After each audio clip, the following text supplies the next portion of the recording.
දැන් සුබ දවසක් වේවා යාළුවනේ. මම අද ඔයාලට පෙන්වන්න හදන්නේ සුවිශේෂී පළතුරක්. ඒ කියන්නේ මේක ඉස්සර නම් ඉතින් බොහොම තිබ්බ හැමතැනම. දැන් බොහොම අඩුයි. මං ගෙවත්තේ හදාගෙන තියෙනවා. දැන් හොඳට ගෙඩි හැදිලා තියෙනවා. බලන්නකෝ. දන්නවද කියලා. මේ බලන්න ගෙඩි පිරීලා තියෙන්නේ. ඉදිලා ඔක්කොම මේ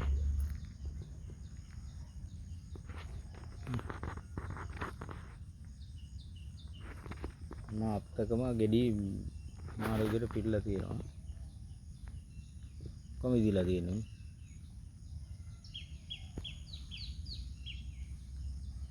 මේකේ ලස්සන සුවඳ මලකුත් තියෙනවා. ඉතින් දන්න අය ඉති ගොඩක් දන්න අයත් ඉන්නවා. මේ කියන්නේ කරඹ කියලා කියන්නේ මේවා. දන්න අයට මං කිව්වේ ඉතින් මේ රස පළතුරක්.